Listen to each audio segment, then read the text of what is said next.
Hello दोस्तों, हाय। कैसे आप लोग? आप सभी को फिर से नमस्कार।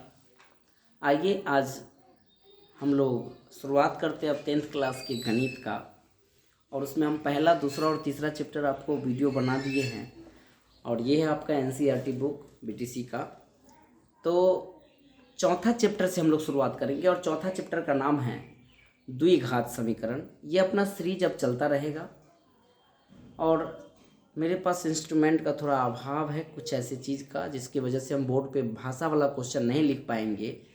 बस इतना ज़रूर बता देंगे कि कितने नंबर पेज में है और क्वेश्चन क्या कह रहा है, पढ़ के सुना देंगे।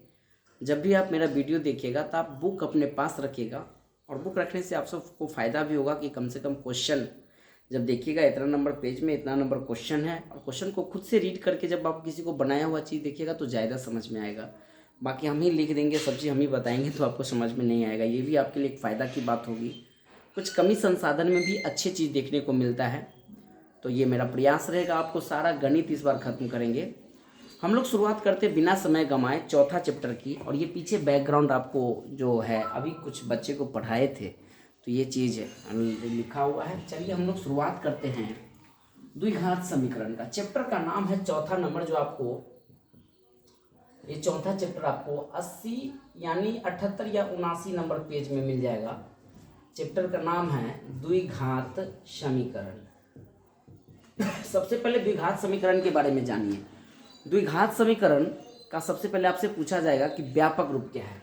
तो द्विघात समीकरण का आप लोग को व्यापक रूप दिमाग में सेट कर लेना है। क्या होता है? ax² plus bx plus c बराबर 0। कभी भी एग्जाम में आ जाएगा, क्वेश्चन पूछा जाएगा कि द्विघात समीकरण का व्यापक रूप क्या होता है, तो आप जवाब दीजिएगा ax² plus bx plus c बराबर 0। याद रखिएगा, x² के गुणांक जो होता है वो a होता है, x का गुणांक जो होता है b होता है, और x ये अचर पद आपका क्या होगा? c। ये a, b और c से आपको अच्छे से रूबरू होना पड़ेगा, क्योंकि एक टॉपिक जब हम आगे बताएंगे तो यहाँ पे दोनों सबके गुणांक से कुछ आपको विशेष फॉर्मूला देखने को मिलेगा। चलिए आगे बढ़ते हैं। हम जब भी द्विघात समीकरण आपको क्वेश्चन में आएगा कि निम्न में से बताइए कौन द्विघात समीकरण है, बीजगणितीय फॉर्म में आपको गुणा भाग करके दे दिया जाएगा। काट खोट करके आपको द्विघात का रूप ऐसा ही लाना पड़ेगा। और स्वाभाविक है, द्विघात समीकरण उस समीकरण को कहेगा जिसका सबसे ज़्यादा घात कितना होना चाहिए, 2। अगर किसी का घात मान लीजिए 3 आ गया तो क्या वो द्विघात हो जाएगा? नहीं। ये ऑब्जेक्टिव एग्जाम में ऑब्जेक्टिव से लेकर के सब्जेक्टिव तक पूछता है कि निम्न में से बताइए कौन द्विघात है, कौन द्विघात नहीं है। तो द्विघात होने के लिए मैक्सिमम घात आपको दो ही लेना पड़ेगा। और कोई भी पद को बहुपद होने के लिए हम पिछला वीडियो में बताए हैं कि उसका पावर निगेटिव में नहीं होना चाहिए, बट्टा में नहीं होना चाहिए, ठीक है ना। पावर ना रूट में होना चाहिए, सिर्फ पावर आपको पॉजिटिव फॉर्म में रहना चाहिए, वो आपका बहुपद होगा। बहुपद से ही द्विघात बहुपद हमको अध्ययन करना पड़ रहा है आज। द्विघात बहुपद बनाने की 3 तरीका है। सबसे पहला तरीका हम आपको बताएंगे जिसका नाम है साधारण गुणनखंड। ये है आपका साधारण गुणनखंड। दूसरा नंबर तरीका आपको सीखना पड़ेगा जिसका नाम होगा पूर्ण वर्ग विधि। क्या हो जाएगा? पूर्ण वर्ग विधि। और तीसरा टॉपिक है इस चैप्टर में जिसका नाम है द्विघात सूत्र विधि। द्विघात सूत्र मेथड कहा जाए। इसी को हम लोग श्रीधराचार्य फॉर्मूला कहते हैं, क्योंकि श्रीधराचार्य साहब ने ये फॉर्मूला इस टॉपिक पर जो फॉर्मूला बनता है वो फॉर्मूला निकाले थे, तो श्रीधराचार्य मेथड के नाम से भी इस टॉपिक को जानते हैं। चलिए हम लोग शुरुआत करते हैं साधारण गुणनखंड विधि से। एक एक विधि करके हम लोग सीखते चलेंगे। साधारण गुणनखंड विधि, अगर मान लीजिए कि हम ax² plus bx plus c बराबर 0 पर आधारित कोई क्वेश्चन ले लेते हैं। मान लीजिए कि 5x² प्लस मान लीजिए यहाँ पे अपने मन से क्वेश्चन दे रहे हैं 8 बराबर 0, यहाँ पर प्लस कुछ कर देते हैं 8 पंचे 40, 10 जब 40 यानी 14x। ये अपने तरफ से क्वेश्चन कोई भी सेट कर लेगा। जब इसके बारे में ढेर सारा क्वेश्चन बनाएगा तो ढेर सारा क्वेश्चन अपने माइंड से सेट कर सकते हैं। तो 5x² प्लस 14x प्लस 8 बराबर 0 जब हम दे दिए हैं, इसको साधारण गुणनखंड विधि से कैसे बनाएंगे? ये c वाला पार्ट और ये वाला पार्ट है ना, इसको गुना करना पड़ता है, अर्थात x² के गुणांक और कांस्टेंट पद को। वैसे ही 8 और 5 को गुना कर लेना 40। कितना आ गया आपको? 40। इस 40 को फैक्टर करो। 40 को फैक्टर करोगे तो 20 मात्रा में, फिर 2 से तोड़ोगे तो 10 मात्रा में, 2 से तोड़ोगे तो 5 मात्रा में। यानी ये 3, 2 और 5 इन सब के रिलेशन से हमको 14 लाना है। कैसे आएगा 14? जोड़ लो। 5 गुना 10 और 2 गुना कितना हो गया? 4 नहीं आ गया। हालांकि आपके मन में आएगा सर कि 2 दूना 4, दूना 8, 8 5 करते 13 ही पुर जाएगा ना। गुणनखंड में मेन तो यही बात ध्यान देना है कि ऐसे चीज़ से आप जोड़िए या घटाइए ताकि ये बीच वाला पद अर्थात bx का रूप आ जाए, ठीक है ना। तो आपने जवाब दिया कि सर 5x² प्लस हम लिख सकते हैं 10x, कैसे लाए 5 दूना 10 यानी 10x और 2 दूना 4 माने 4x प्लस 8 बराबर 0। इन दोनों में से अगर 5x कॉमन लीजिएगा, 5 चलाया है, x चलाया है तो सिर्फ x बच गया। 5 से 10 में भाग दीजिएगा 2 मरतब में, x तो कॉमन में ही चलाया है ना। यहाँ पर क्या कॉमन आएगा सर जी, जब 4 कॉमन लीजिएगा तो x प्लस 4 से 8 में भाग दीजिएगा 2 बराबर 0। गुणनखंड बनाने के दौरान एक चीज़ बराबर हमेशा आप लोग चेक करते रहिएगा कि मेरा गुणनखंड सही है गलत। इसके लिए फैक्टर वाले जो पद होते हैं, कोष्ट वाले डाटा, ये आपको बराबर आना चाहिए। यहाँ भी x+2 है और यहाँ भी आपका x+2 है, तो इसका मतलब आपका गुणनखंड सही चल रहा है, ठीक है। दोनों में x+2 है तो हम x+2 को क्या करते हैं, कॉमन ले लेते हैं। तो अपना बच क्या गया है 5x प्लस ये 4 ले लेंगे, यानी बाहर वाला डाटा 5x और ये 4 को ले लेंगे बराबर 0। एक बार क्या कीजिएगा x+2 बराबर 0, तो x का वैल्यू आ जाएगा -2, और एक बार आप 5x प्लस 4 बराबर 0, तो 5x बराबर हो जाएगा -4, यानी x का वैल्यू हो जाएगा -4/5। अपना जो 2 शून्यक निकला है, 2 मूल निकला है, एक आया -2, एक आया -4/5, ये था आपका साधारण गुणनखंड विधि से आपका गुणनखंड, ठीक है। ढेर सारा क्वेश्चन हम साधारण गुणनखंड पर बनाएंगे जब चैप्टर में प्रवेश करेंगे, तब अभी हमें बेसिक बात बतानी है। फर्स्ट वीडियो में आपको बेसिक बात बतानी है। तो हम लोग सीख लिए द्विघात समीकरण से, ये आपका साधारण गुणनखंड था। वहीं हम जब दूसरा टॉपिक का अध्ययन करेंगे, दूसरा टॉपिक जो अपना चलेगा वो है आपका पूर्ण वर्ग विधि। आइए हम लोग शुरुआत करते हैं पूर्ण वर्ग विधि। मान लीजिए दूसरा टॉपिक जो अपना चलेगा पूर्ण वर्ग विधि। पूर्ण वर्ग विधि में विशेष रूप से क्या ध्यान देना है, पूर्ण वर्ग विधि में आपको ध्यान देना है, जैसे कि मान लीजिए कि ये ax² plus bx plus c बराबर 0 है ना। इसमें आपको क्या करना है, x² के गुणांक को फ्री करना है, अर्थात उसके गुणांक को 1 करना है। तो मान लीजिए कि x² के गुणांक कभी कभी नहीं रहता है क्वेश्चन में लगा हुआ, सिंपल क्वेश्चन रहता है x² प्लस 6x प्लस मान लीजिए कि 6 दे देगा बराबर, या 8 दे देगा बराबर 0 कर देगा, इस टाइप से दे देगा। तो यहाँ तो x² के गुणांक की जगह कुछ नहीं है, लेकिन कभी कभी क्या है ना, आपके गुणांक लगा रहता है, जैसे कि ax² दे दिया है। तो ऐसे में आपको x² को फ्री करना है। इसके लिए क्या करना पड़ेगा आपको, सभी दोनों तरफ आप क्या कीजिएगा, a से भाग दे दीजिएगा। दोनों तरफ a का मतलब हुआ, यानी x² के गुणांक की जगह अगर 5 रहेगा तो यहाँ भी 5, यहाँ भी 5, यहाँ भी 5, सब में 5 से भाग देना पड़ेगा। सिर्फ ध्यान रखना है कि x² के गुणांक में आपको भाग देना है, ठीक है ना। इन चीज़ों को थोड़ा ध्यान रखिएगा। तो यहाँ पर आपको लिखना पड़ेगा कि दोनों तरफ क्या लिखना पड़ेगा, दोनों तरफ a से भाग देने पर, a से भाग देने पर, दोनों तरफ a से भाग देने पर केवल x² के गुणांक से ही, ना कि अब b से भाग दे दिया। b का मतलब a, और a का मतलब ये नहीं कि a से भाग देने लगेगा। x² के जगह पर कोई आपको डाटा दिया रहेगा, चाहे 10 दिया रहे या 5 दिया रहे या 4, कुछ ना कुछ डाटा दिया रहेगा, उस संख्या से भाग देना होता है, ठीक है। तो यहाँ जब हम ax² से हम a में भाग देंगे, bx से हम भी हम क्या में भाग देंगे, a से ही भाग देंगे, और c में भी a से भाग देंगे, 0 में भी a से भाग देंगे। तो a से a क्या हो जाएगा, कट जाएगा, क्या डाटा बच जाएगा अपना x² plus b/a x plus c/a बराबर a से 0 में भाग देंगे तो 0 आ जाएगा। अब हमको क्या करना है, बीच वाला डाटा एक फॉर्मूला का रूप लेना पड़ेगा।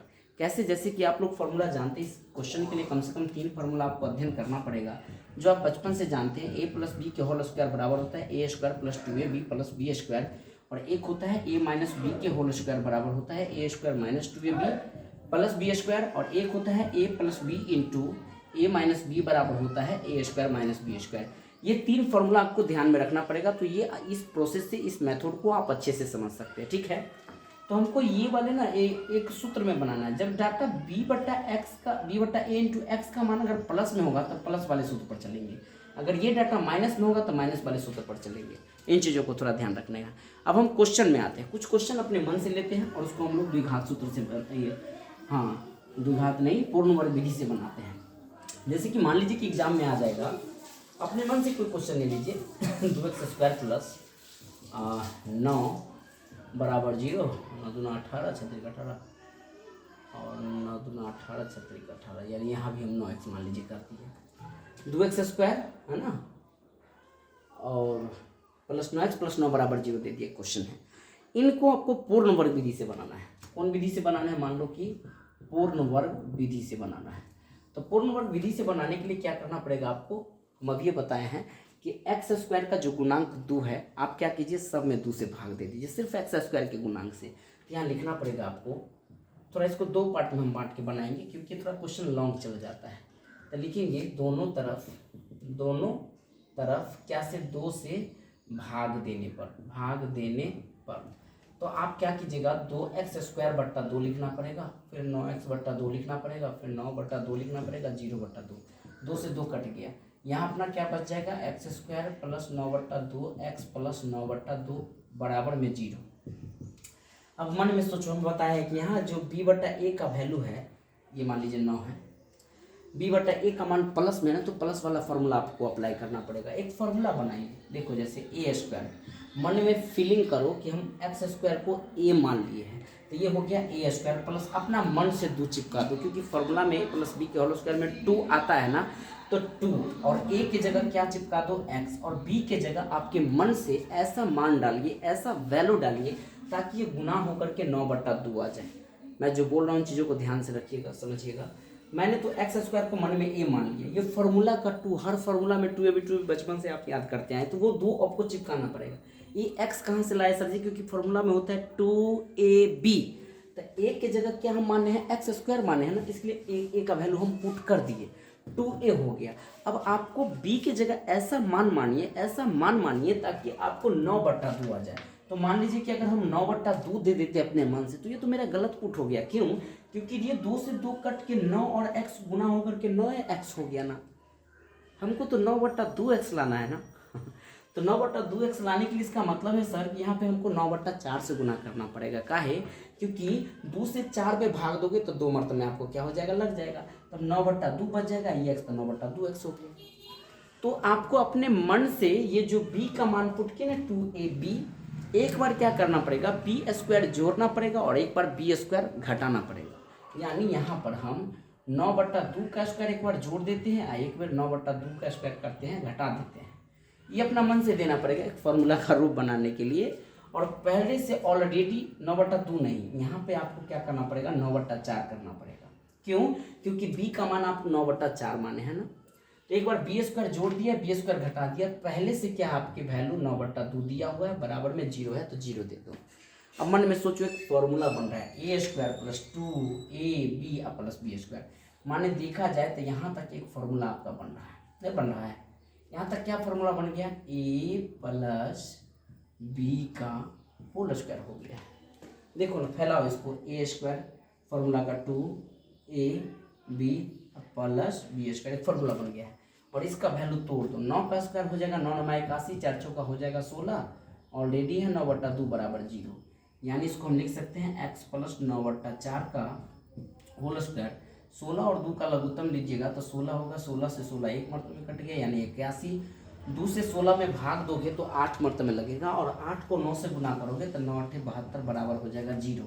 यानी ये हो जाएगा x + 9/4 का होल स्क्वायर माइनस 81 में से 72 हटाओगे तो 9/16 बराबर क्या हो जाएगा, 0।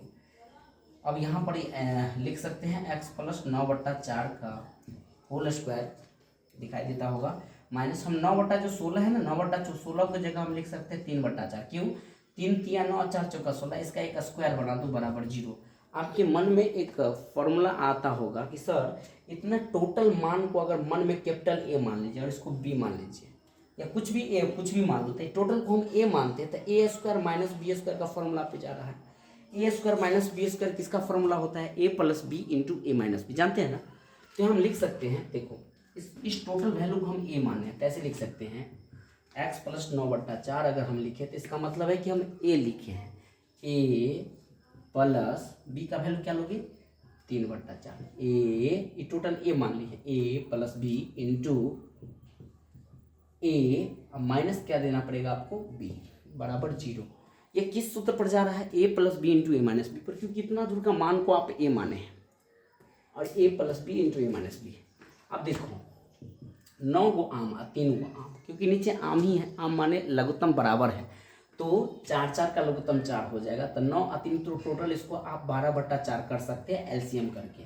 और यहाँ पर देखो 9 गो आम में से 3 गो आम घट जाएगा, माने हम लिख सकते हैं 6 गो आम। आम कहने का सेंस हम 4 एलसीएम ले लिए हैं, बराबर में हो जाएगा 0। काटो इसको, 4 से कट जाएगा 3 मरतबे में, और इसको काटो 2 से, तो ये हो जाएगा 3 दूना 6, 2 दूना 4। अपना मेन डाटा आया है x+3 इंटू x+3/2 बराबर 0। एक बार क्या करना है, x+3 बराबर 0 कर लेना, तो x का वैल्यू -3 आ जाएगा, और एक बार x+3/2 बराबर 0 करना, तो x का वैल्यू आ जाएगा -3/2। यही अपना मूल निकला है। क्या क्या निकला है, एक निकला है -3 निकला है x का वैल्यू, और एक निकला है -3/2।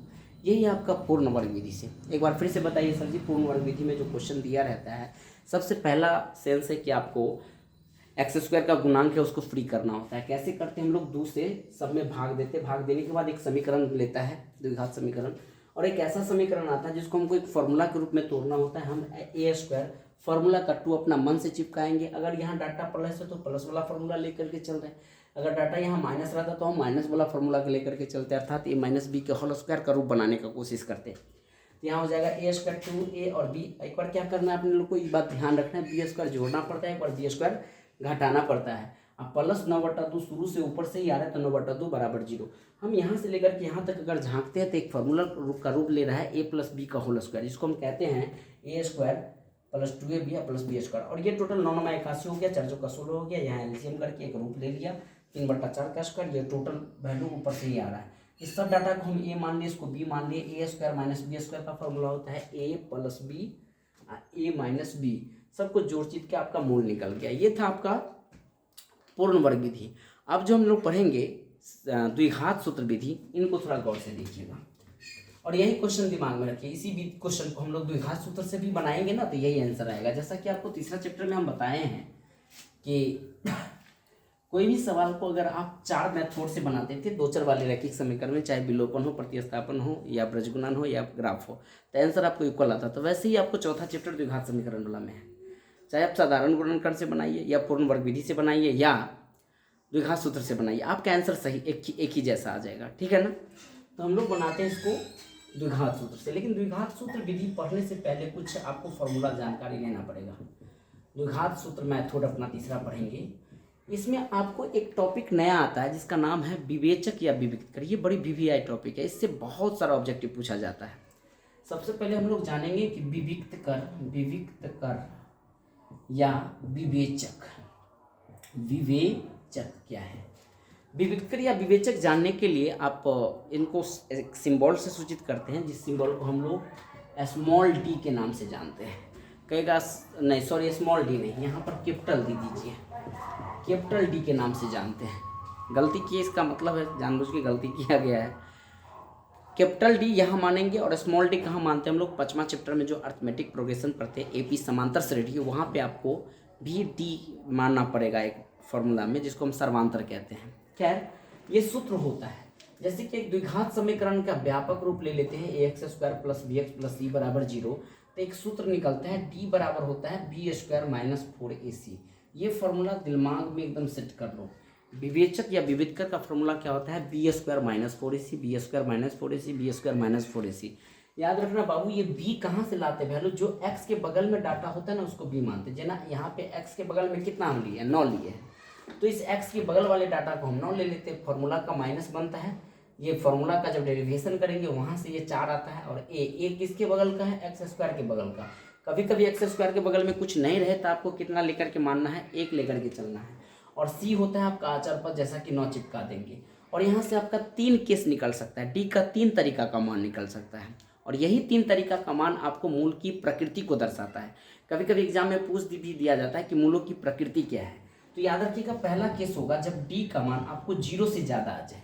जब d का मान, जब इस फॉर्मूला पर बैठाइएगा और 0 से जब ज़्यादा आ जाएगा, तो इसका मूल की प्रकृति आपको लिखना पड़ेगा कि मूलों की प्रकृति कैसी होगी। तो इसको लिखना पड़ेगा वास्तविक और असमान होगी। वास्तविक और असमान का मतलब हो गया कि अलग अलग होगी। दूसरा केस आपको अध्ययन करना है कि जब d का मान अगर कहीं वैल्यू पुट करके 0 आ जाए, d का मान 0 आ जाए, तो ऐसे केस में आपको जब एग्जाम में पूछा जाएगा कि मूलों की प्रकृति क्या होगी, तो आपको लिखना पड़ेगा कि मूलों की जो प्रकृति होगी वो क्या होगी, वास्तविक तो होगी, वास्तविक होगी और समान होगी। ध्यान रखना, यहाँ असमान दिए, यहाँ समान है। एक में आता है वास्तविक और अलग अलग, भिन्न भिन्न असमान, और एक में आता है वास्तविक समान यानी एक जैसा आता है। और एक केस आता है आपको तीसरा, जिसमें डी का मान आपको 0 से कम रहे। देखो ना, सुट्टकल है ज़्यादा, देखो ना 0 से फैलल है माने ज़्यादा, 0 के बराबर, 0 सुट्टकल है। जब डी का मान कम आ जाए 0 से कम का मतलब क्या आ सकता है? 0 से कम का मतलब आपको आ सकता है माइनस में डाटा आएगा। जो डाटा आपको माइनस में आएगा यानी 0 से कम आएगा तो उसकी प्रकृति निकलेगी ही नहीं, ज्ञात ही नहीं होगी, काल्पनिक हो जाएगी। यहाँ लिख देंगे कि मूलों की प्रकृति क्या होगी? मूलों की प्रकृति ज्ञात नहीं किया जा सकता, फाइंड नहीं हो, ज्ञात नहीं किया जा सकता है। ठीक है, ये 3 केस हम लोग समझ में आ गया हम लोगों को। और हम लोग को एक फॉर्मूला, इसको थोड़ा सा आप लोग उतार लेना, क्योंकि ये टॉपिक बराबर आपसे पूछता है। ठीक है ना, हर बार ऑब्जेक्टिव में 3 से 4 ऑब्जेक्टिव इस बार भी पूछ दिया है 2025 वाले में। आइए अब हम लोग सूत्र पर चलते हैं। सूत्र क्या होता है? द्विघात सूत्र। कभी क्वेश्चन पूछ भी दे कि निम्न में से कौन है द्विघात सूत्र, तो बताइए। और इस सूत्र को देने वाला व्यक्ति का नाम था श्रीधराचार्य साहब। वो क्या दिया है? मूल का फॉर्मूला। मूल को हम लोग एक्स भी लिख सकते हैं या अल्फा डॉट बीटा भी लिख सकते हैं। होता है formula -b plus minus root under b square minus 4ac, अब बट्टा में क्या होता है 2a। कभी कभी एग्जाम में ना ये बी स्क्वायर माइनस 4ac की जगह पे आपको d पुट कर देगा, तो घबराना नहीं।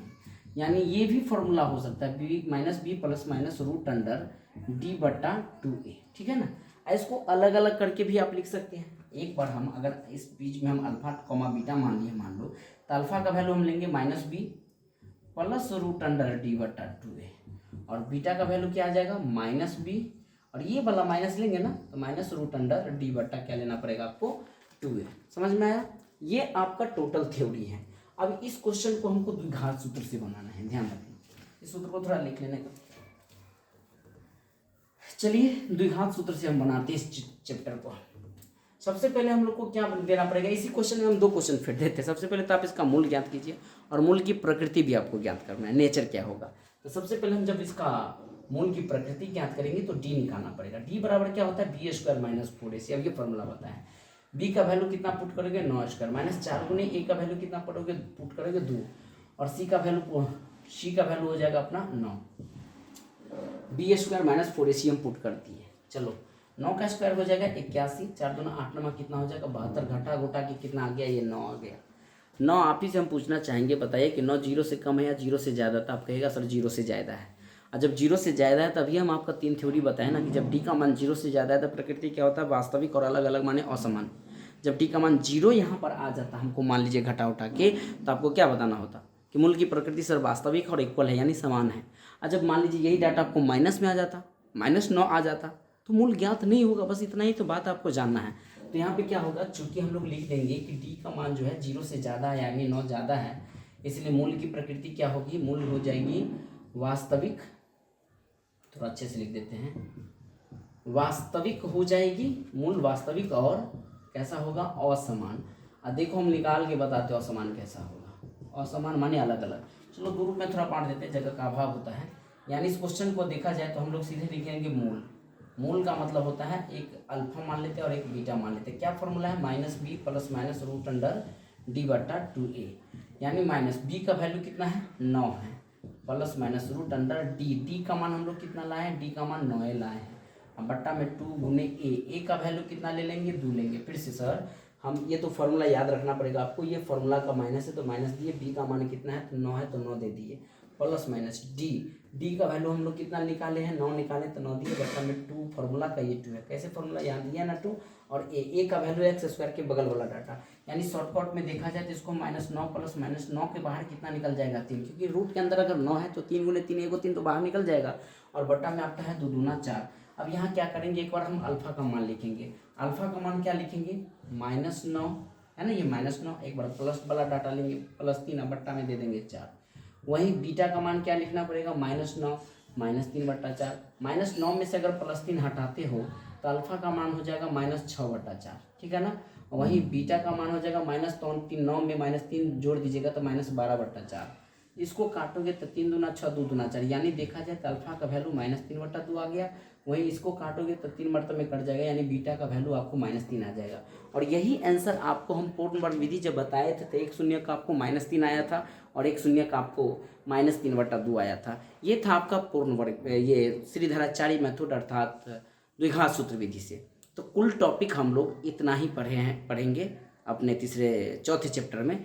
और भाषा वाला भी क्वेश्चन है जो आपको हम चैप्टर वाइज एक एग्जाम्पल से लेकर के पूरा एक्सरसाइज तक आपको कंप्लीट करेंगे। ये आपका बेसिक क्लास था, ठीक है, चौथा चैप्टर का बेसिक बात एक बार फिर से रिवीजन करवा दिया जाए। बेसिक क्लास में हम लोग यही अध्ययन किए हैं कि द्विघात समीकरण होने के लिए सबसे मैक्सिमम घात कितना होना चाहिए, 2 होना चाहिए। अगर 3 घात आता है तो द्विघात नहीं, क्योंकि एग्जाम में आपसे पूछा जाता है निम्न में से बताइए कौन द्विघात है, और 2-3 को आपको 3 घात 4 घात कोनो बहुपदों वाला नहीं दे देगा, तो द्विघात वाला और बीजगणित के रूप में देगा। गुना उना करके आपको बेसिक रूप x² + bx + c के फॉर्म में लाना पड़ेगा, तो ये हो जाएगा आपका द्विघात बहुपद या द्विघात समीकरण। और द्विघात समीकरण हल करने के कितने तरीका बताए हैं? 3 तरीका। तीनों तरीका में एक है साधारण मेथड से है, एक है आपका पूर्ण वर्ग विधि से है, और एक आपका श्रीधराचार्य बोले तो द्विघात सूत्र विधि से है। साधारण विधि में मैंने क्या बताया कि ax² + bx + c जो था, x² के गुणांक और अचर पद को गुना करके फैक्टर तोड़ के बीच वाला डाटा पुराना होता था, जो कि आप सवाल में जाइएगा तो समझ में आ जाएगा। वहीं हम पूर्ण वर्ग विधि में क्या बताएं कि ax² + bx + c = 0 के फॉर्म में अगर कोई क्वेश्चन रहे तो x² के गुणांक को फ्री करना होता है। इसके लिए क्या करते हैं, x² का जो गुणांक था, x² के गुणांक में सब में हम क्या करते हैं, इस तरफ से उस तरफ तक भाग दे देते हैं। और इसमें 3 सूत्र याद रखते हैं। a + b के होल स्क्वायर का रूप बनाना पड़ता है, जो कि हम लोग बचपन से जानते हैं, a² + 2ab + b² होता है। और a - b का होल स्क्वायर जानते हैं, जो a² - 2ab + b², एक होता है a + b × a - b, जो आपको पता है a + b × a - b का रूप होता है। वही लास्ट मेथड अपना है श्रीधराचार्य। इसके लिए पढ़ने से पहले हम लोग को विविक्तर या विवेचक का अध्ययन करना पड़ेगा, जिसमें हम d निकाल के बताएं। d बराबर सूत्र होता है b² - 4ac, होता है ना, b² - 4ac। और इस d के 3 कंडीशन बताएं। जब d का मान 0 से ज़्यादा आता है तो मूल की प्रकृति क्या होती है, वास्तविक होती है, और अलग अलग बोले तो असमान होती है। जब d का मान 0 आता है तो क्या होता है, वास्तविक और समान होता है। जब d का मान माइनस में आ जाए, 0 से कम आ जाए, तो मूल की प्रकृति ज्ञात ही नहीं होगी, यानी ये ज्ञात नहीं कर सकते हैं। जब d निकल जाए तो हम लोग मूल का श्रीधराचार्य मेथड का अर्थात द्विघात सूत्र भी अध्ययन किए हैं कि x बराबर होता है -b, है ना, b है -b ± √d/2a होता है ना। वहीं पर डाटा सब वैल्यू पुट करके आप एक बार अल्फा का मान अलग से निकाल लेना, बीटा का मान अलग से निकाल लेना। ये आज का कंप्लीट चौथा चैप्टर का बेसिक, जो मूल बेसिक बात है, इनका अध्ययन किया है। जब हम एक्सरसाइज में चलेंगे तो हर क्वेश्चन पे ही आपको थ्योरी दे दिया करेंगे। अगर सब क्लास को हम थ्योरी क्लास बना दें तो आपको पढ़ने में मज़ा नहीं आएगा ना। इसलिए हम लोग सोचे कि जैसे कि संख्या पर आधारित क्वेश्चन आ जाए, आयताकार भूखंड से रिलेटेड क्वेश्चन आ जाए, उम्र से रिलेटेड क्वेश्चन आ जाए, नग बोले तो बर्तन के पीस वाले क्वेश्चन आ जाए। बहुत सारा क्वेश्चन है, कितना आपको काउंटिंग करवाओ। जिस भाषा पे जैसा क्वेश्चन रहेगा उसी टाइम उसको थ्योरी हम क्या करेंगे, क्वेश्चन के बगल में दे देंगे, और कंप्लीट फास्ट में हम लोग रिवीजन करेंगे। ऐसे ही आपके बीच आधा या 45 मिनट 40 मिनट का वीडियो आपके बीच प्रतिदिन जाया करेगा। और आप कंप्लीट यहाँ पर मेरे यूट्यूब चैनल पे, हालांकि पढ़ाने वाले बहुत सारे सर हैं, आपको जो पसंद है वहाँ पढ़िएगा, लेकिन एक घर जैसा फीलिंग लगेगा नहीं कि हम कहीं बाहरी जगह से पढ़ रहे हैं या कोचिंग जैसा मुझे आनंद नहीं आ रहा है। एकदम बिल्कुल लगेगा कि हम अपने कोचिंग में पढ़ रहे हैं, इस टाइप से आपको लगेगा। और कुछ भी चीज़ है ना, तो आप हमें, मेरा नंबर है 63 81 38 65 05, फिर से 63 81 38 65 05।